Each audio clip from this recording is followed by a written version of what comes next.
Road side burger, বিদেশ থেকে আসা উপলক্ষে ওদেরকে বার্গার খাওয়াতে হবে, তাই ওরা নিয়ে চলে আসছে ভৈরব বাস স্টেশনে। অলরেডি বার্গার সামনে চলে আসছে।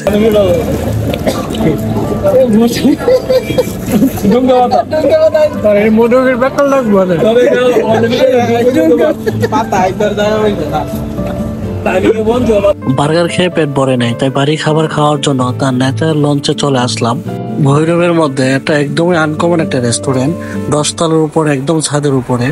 পুরো ডিজাইনটা এত সুন্দর করে গাছপালা দিয়ে সাজিয়েছে, মনে হচ্ছে এটা একটা বাগান।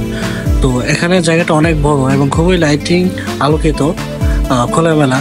আর যাদের অনেক বেশি গরম আমার মতো, তারা এই গ্লাসের ভিতরে সুন্দর পরিবেশ আছে, জায়গা আছে, ওইখানে বসা যায়। তার উপরে আবার একটা ছোট্ট একটা ছাদ আছে, ওইখানে অল্প আলো লাইটিং করা, দেখতে অনেক সুন্দর। বিশেষ করে এখান থেকে বাস স্ট্যান্ডের অনেকটা এরিয়া দেখা যায়, অনেক উঁচু থেকে পুরো এরিয়াটা দেখতে অসাধারণ লাগে। এখানকার পরিবেশটা অনেক অনেক জুস, আসলেই মন ভালো হয়ে যাওয়ার মতো। এখানে পরিবেশটা এত সুন্দর যে ফ্যামিলি নিয়ে অনায়াসে সময় কাটানো যাবে। এখানের ভিউটা উপভোগ করার পাশাপাশি আমরা মেনু দেখে অর্ডার করে ফেললাম। খাবারটা অনেক টেস্ট। খাওয়া দাওয়া শেষ করে কিছুক্ষণ গল্প আড্ডা করে তারপর আমরা বিল দিয়ে চলে আসছি। যেহেতু বার্গারের বিল আমি দিয়েছি, তাই এই বিলটা দেবে জয়েল ভাই, কারণ দুজনই প্রবাস থেকে এসেছি।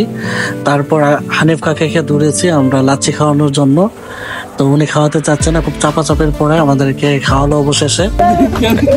প্রতি চুমুকে চুমুকে কাকার ভিতর জ্বলতেছে, খাওয়াতে চাচ্ছে না, পরে রাস্তা থেকে ধরে নিয়ে আসছি।